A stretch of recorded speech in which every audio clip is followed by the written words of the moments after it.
আমাদের মধ্যে যখন কেউ মারা যায় অথবা আমি আপনি যখন মারা যাব কি করবে?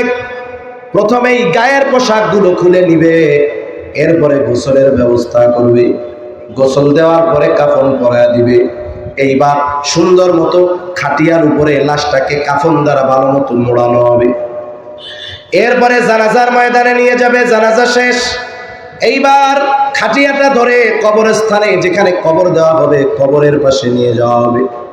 এইবার দুইজন কবরের মধ্যে নামবে, উপর থেকে দুইজন বা তিনজন লাশটাকে নিচে ধরায়া দিবে কবরস্থ করার জন্য। বলেন তো, যখন কোনো মাইয়াতকে কবরস্থ করা হয় এই সময় একটা দোয়া পড়া হয়, দোয়াটা জানা আছে তো আপনাদের? কি বলে বলেন তো? বিসমিল্লাহি ওয়া আলা মিল্লাতি রাসূলিল্লাহ।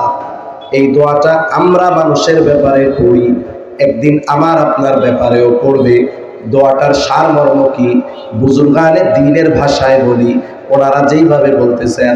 এই দোয়াটার সারমর্ম হইল কবরে রাখা হবে এক জগৎ থেকে নতুন এক জগৎ। বলেন তো, আপনি যদি এক দেশ থেকে আর এক দেশে যান ভিসার দরকার আছে না নাই?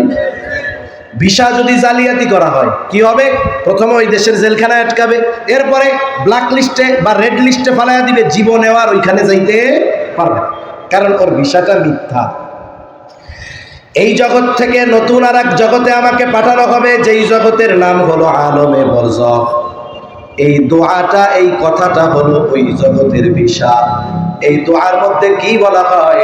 বলা হয়, আল্লাহ আপনার নামে এমন এক ব্যক্তিকে এখন কবরস্থ করতেছি যার গোটা জীবন সুন্নাতের উপরে চলছে। এই ব্যক্তি যখন ইন্তেকাল করেছে সুন্নাতের উপরে ছিল, একে যখন আমরা কবরস্থ করতেছি তখনও সে সুন্নাতের উপরে আছে। যদি বলেন কথাটা এমনও হতে পারে, বিসমিল্লাহি ওয়া আলা মিল্লাতি রাসূলিল্লাহ, আই সুন্নতি রাসূলিল্লাহ, যে আল্লাহ আপনার নামে এই ব্যক্তিকে কবরস্থ করতেছি যার গোটা হায়াত সুন্নাতের উপরে অতিবাহিত হয়েছে। আমার কাউকে কষ্ট দেওয়ার উদ্দেশ্য নয়, আমি কষ্ট পাইলে আগের থেকে হাত জোড় করে ক্ষমা চায়া নেই। মনে করেন এই দোয়াটা বলে এমন একজন ব্যক্তিকে কবরে রাখা হইল যার সাথে রাসূলের সুন্নাতের, রাসূলের সিরাত, রাসূলের জীবন আদর্শের কোনো মিল খুঁজে পাওয়া যায় না। এমন একজনকে রাখা হইল যার মুখের মধ্যে দাড়ি নাই, সারাটা জীবন সুন্নাতের বিরোধিতা করেছে, সুন্নাতওয়ালাদের বিরোধিতা করেছে। যদি পরিচয়ে মুসলমান হয় এই দোয়াটা তার ব্যাপারেও বলা হবে।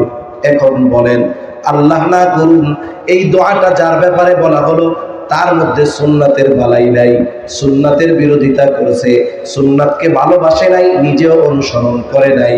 এখন বলেন তো তার ব্যাপারে বিসমিল্লাহি ওয়া আলা মিল্লাতি রাসূলিল্লাহ সত্য হবে নাকি মিথ্যা হবে? তাহলে এক দেশে যদি মিথ্যা ভিসা দিয়ে ঢুকতে চায় শাস্তি আছে না নাই? তাহলে আখিরাতের প্রথম ঘাঁটি কবর, এইখানে যদি আমার আপনার ব্যাপারে এমন দোয়া বলে আর এই দোয়া যদি আমার আপনার ব্যাপারে মিথ্যা হয় তাহলে আমার আপনার জন্য সাইজ আছে না নাই? এজন্য মৃত্যু কোন সময় আসে বলা যায় না। বলা যায়? বলা যায় না।